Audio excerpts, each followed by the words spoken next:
One Story 4. José. Parte 2. Gênesis, capítulos 42 a 50. A visão de Deus.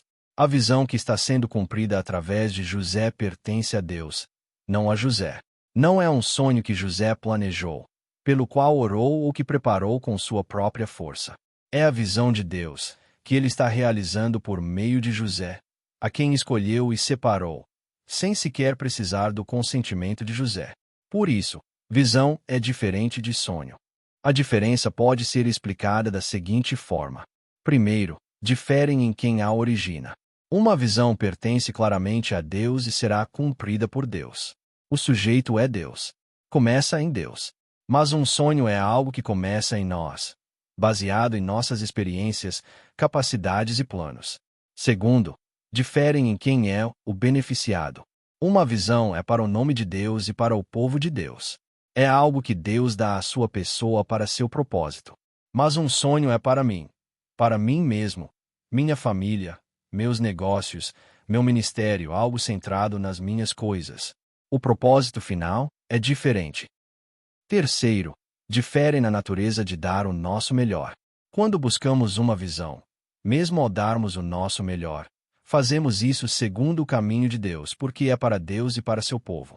Mas ao perseguir um sonho, embora possa parecer que estamos nos esforçando muito, o destino final ainda está centrado no pecador. Assim, o modo como fazemos pode envolver métodos mundanos se isso ajudar a alcançar esse objetivo pessoal. Quarto, diferem em se pode ser abandonado. Uma visão não pode ser abandonada.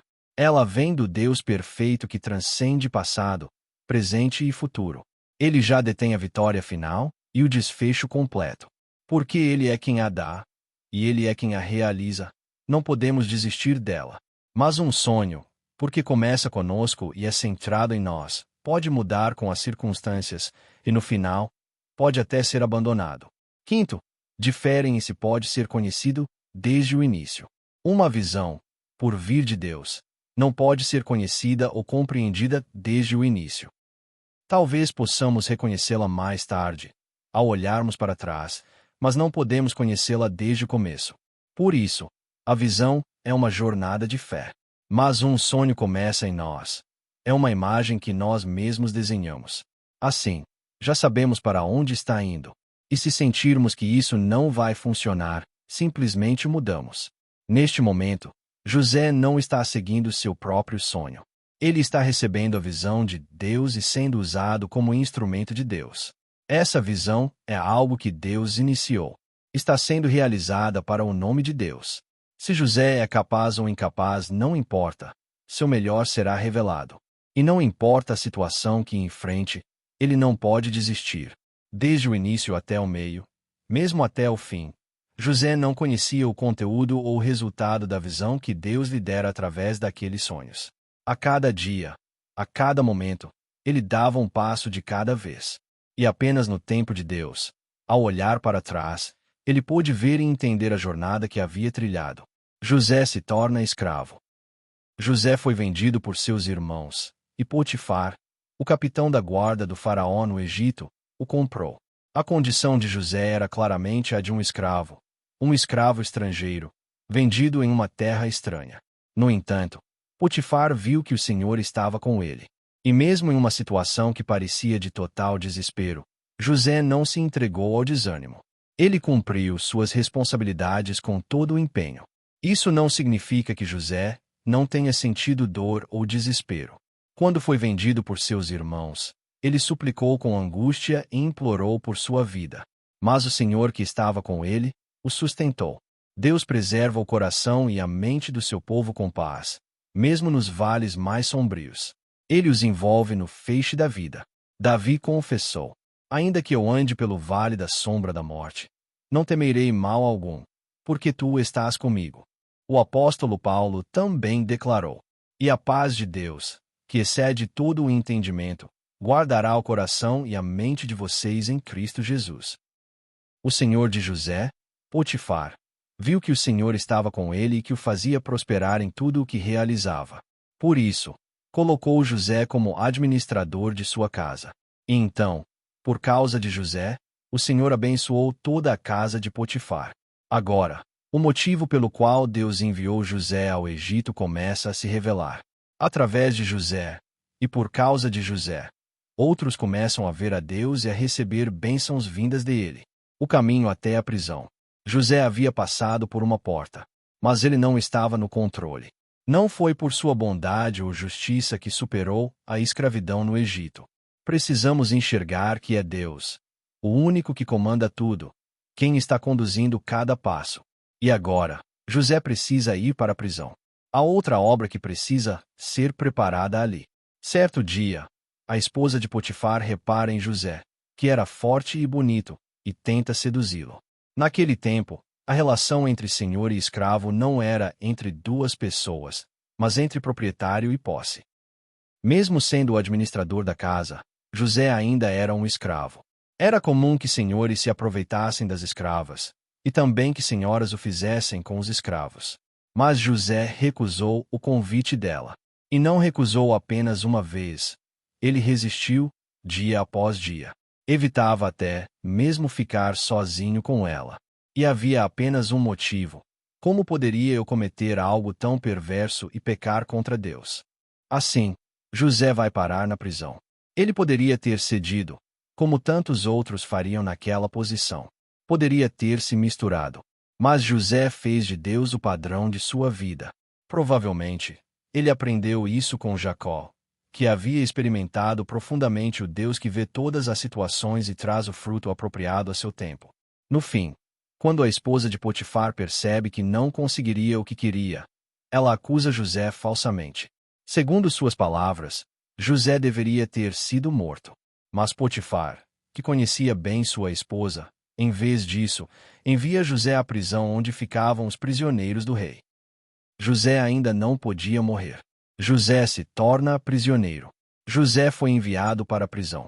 Mas não era uma prisão comum. Ontem como hoje, geralmente existem dois tipos de prisões. Uma para crimes como assassinato, adultério ou roubo, e outra para presos políticos ou pessoas próximas ao rei. Mesmo que estejam no mesmo edifício, esses prisioneiros reais são mantidos separados. Isso serve para evitar que incitem os outros ou ameacem a estabilidade do reino. Pela lógica, José deveria ter sido mandado para uma prisão comum. Mas Potifar o envia para o local onde ficavam os prisioneiros do rei. Uma prisão localizada dentro da própria casa de Potifar. Deus tinha um propósito. Ele estava enviando José a um campo especial de treinamento. E ali, mais uma vez, porque Deus estava com ele, José encontrou favor diante do carcereiro. Mesmo preso, José foi encarregado de cuidar dos demais prisioneiros. Aos olhos dos homens, ele era um prisioneiro, mas aos olhos de Deus, não era. Passa algum tempo. E dois oficiais do faraó, o copeiro-chefe e o padeiro-chefe, ofenderam o rei e foram lançados na prisão, no mesmo lugar onde José estava. José recebeu a tarefa de servi-los. Então, certa noite, ambos tiveram sonhos. José interpretou os sonhos. E exatamente como ele havia dito, o copeiro foi restaurado ao cargo, e o padeiro foi executado. Naquela ocasião, José pediu ao copeiro, aquele que havia recebido uma boa notícia, que se lembrasse dele. Quando tudo estiver bem com você, lembre-se de mim e seja bondoso comigo. Fale de mim ao faraó e tire-me desta prisão. Fui tirado à força da terra dos hebreus, e mesmo aqui, não fiz nada para merecer ser lançado neste calabouço. O pedido de José era simples: tire-me desta prisão.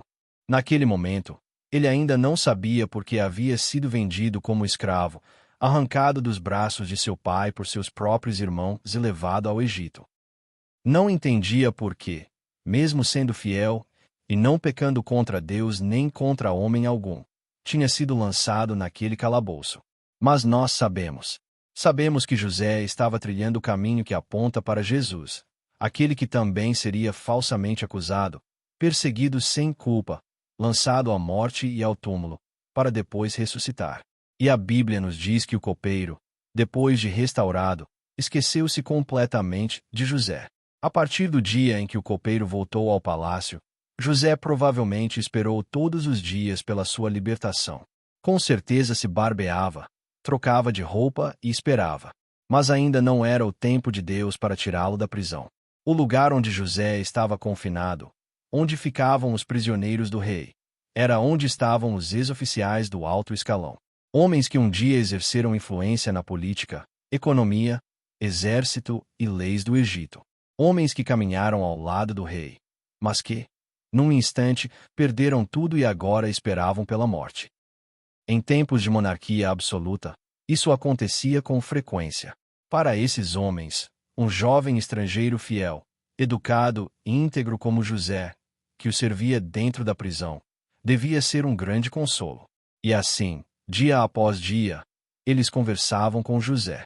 Contavam a ele, com certo arrependimento, mas também com orgulho, tudo o que haviam feito, os cargos que ocuparam, e o que significava estar naquela posição. E José, sempre diligente, escutava atentamente cada um deles. Com isso, recebeu instruções especiais sobre os sistemas militar, político, econômico e social do Egito. Era como se estivesse numa sala de aula com apenas um aluno e ex-oficiais de alto escalão como professores. Um treinamento intenso e pessoal. Foi por isso que José teve que ir para a prisão.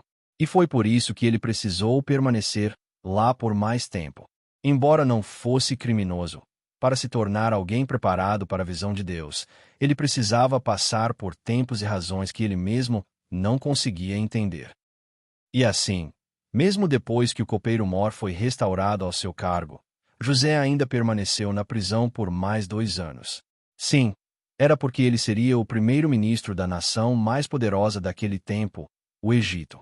Mas para se tornar um canal de bênção, como já havia sido prefigurado na casa de Potifar, para a família de Jacó, para o povo do Egito, e além disso, para todas as nações da terra, mais preparação era necessária. E agora, Deus, aquele que está no controle, tira José da prisão do seu jeito. Ele dá um sonho ao faraó, e por meio disso, traz José para fora. Não apenas para libertá-lo da prisão, mas para elevá-lo, de prisioneiro a primeiro-ministro do Egito, num único momento. Isso é uma prefiguração de Jesus Cristo, que ressuscitaria do túmulo para se assentar à direita do trono de Deus. José se torna primeiro-ministro do Egito. Assim como Deus havia dado a José 2 sonhos com o mesmo significado, agora Deus dá ao faraó 2 sonhos com a mesma mensagem. Mas nenhum dos magos nem dos sábios do Egito consegue interpretá-los. Então, o copeiro-mor, aquele que havia sido restaurado exatamente como José havia interpretado, lembra-se de José e fala sobre ele ao faraó. José é chamado. Ele se barbeia, troca de roupa, se apresenta diante do faraó. Ele interpreta os 2 sonhos, que, na verdade, são um só. Mas se José apenas tivesse interpretado o sonho do faraó, talvez tudo o que pudesse fazer depois fosse viver uma vida tranquila no Egito, ou talvez voltar à casa do pai, cheio de amargura por causa do que seus irmãos haviam feito. No entanto, José tem algo a dizer, por causa do que aprendeu na prisão. Agora, pois, escolha o faraó um homem criterioso e sábio e o ponha sobre a terra do Egito. O faraó também constitua administradores sobre o país, e tome a 5ª parte da colheita do Egito nos 7 anos de fartura. Eles deverão ajuntar todo o mantimento desses bons anos que virão, e acumular cereal debaixo do controle do faraó, para mantimento nas cidades. Assim esse mantimento servirá de reserva para o país, para os 7 anos de fome que virão sobre a terra do Egito, para que o povo não pereça de fome. José não apenas interpreta o sonho. Ele apresenta um plano, uma solução. Sua sugestão de recolher 1/5 da colheita nos anos de fartura e armazená-la nas cidades só poderia vir de alguém com profundo discernimento político e econômico. E, depois de ouvir essa explicação, o faraó nomeia José como primeiro-ministro. Por meio de José, não só o Egito, mas também as nações ao redor são salvas. Nesse momento, José tem 30 anos. Já se passaram 13 anos desde que foi vendido ao Egito por seus irmãos. Voltando no tempo pela narrativa bíblica. Agora, vamos traçar a vida de José de trás para frente. José se tornou o primeiro-ministro do Egito. O faraó teve um sonho. Mas quem foi o intermediário? O copeiro-mor, que foi restaurado exatamente como José havia interpretado. Onde José conheceu esse copeiro? Na prisão. E por que José foi parar na prisão? Por causa da falsa acusação da esposa de Potifar. E por que ele conheceu a esposa de Potifar? Porque José era servo na casa de Potifar. E como José foi parar como servo na casa de Potifar? Porque seus irmãos o venderam aos mercadores midianitas, e Potifar o comprou deles. Porque os irmãos venderam José. Porque o odiavam profundamente. E por que o odiavam? Por causa dos sonhos de José. E quem deu aqueles sonhos a José? Foi Deus. Isso mesmo. Essa é a visão de Deus, iniciada por Deus e executada por Deus. E ao longo dessa jornada, assim como os elementos de um cenário e os papéis coadjuvantes de uma peça, houve pessoas usadas para que essa visão fosse cumprida. Jacó, Potifar, o carcereiro, o faraó, os que tiveram papéis de apoio ou positivos. Mas também houve aqueles que tiveram papéis difíceis ou sombrios. Os irmãos que venderam José, a esposa de Potifar que o acusou falsamente após tentar seduzi-lo, e o copeiro que se esqueceu de José mesmo após receber sua ajuda. Também em nossas vidas, existem papéis que Deus usa para que a sua visão seja revelada. Por meio da vida de José, precisamos enxergar, pela fé, o Deus que está por trás de todas essas pessoas. O despertar dos irmãos. Quando José se torna o primeiro-ministro, ele finalmente compreende o que Deus vinha fazendo durante todos aqueles anos. E ele reconhece, pela fé, que foi Deus, e não os homens, quem esteve no controle o tempo todo. Ele aceita essa verdade. E ele perdoa. Perdoa os seus irmãos. Perdoa a esposa de Potifar. E até o copeiro que o esqueceu. Mas José não aceita seus irmãos imediatamente. Ele os conduz por um processo de prova. Ele quer ver como tratam Benjamim, que provavelmente cresceu enfrentando o mesmo tipo de desprezo e ciúme que José sofreu. José observa atentamente até que ponto seus irmãos amadureceram. E finalmente, como já vimos, Judá se adianta e se oferece como substituto de Benjamim. É nesse momento que José revela sua identidade, e a história começa a se resolver. Durante esse processo, os irmãos tentam se justificar, dizendo: o que é isso que Deus fez conosco? Mas eles sabem o que fizeram. E nós também sabemos o que fizeram. Disseram uns aos outros: certamente estamos sendo castigados por causa do nosso irmão. Vimos o quanto ele estava angustiado quando nos implorava por sua vida, mas não quisemos ouvi-lo. Por isso nos sobreveio esta aflição. E finalmente, por meio de Judá, eles confessam: o que poderemos dizer ao meu Senhor? Como poderemos nos justificar? Deus descobriu a culpa de teus servos. Isso não era apenas sobre um copo de prata que havia sumido. Isso era sobre o crime que eles haviam enterrado fundo no coração. A visão de Deus não apenas transformou a vida de José, mas também, no tempo e do modo de Deus, transformou a vida de seus irmãos. Foi Deus quem me enviou para cá. José diz: eu sou José, o irmão de vocês, aquele que vocês venderam ao Egito. Mas logo em seguida, ele também declara: foi para preservar vidas que Deus me enviou adiante de vocês. José confessa que Deus foi o verdadeiro autor de tudo o que aconteceu. Não foram vocês que me mandaram para cá, e sim Deus.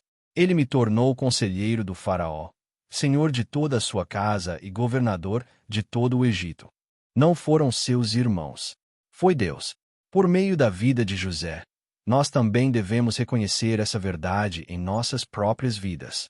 Fiquei na terra de Gósen.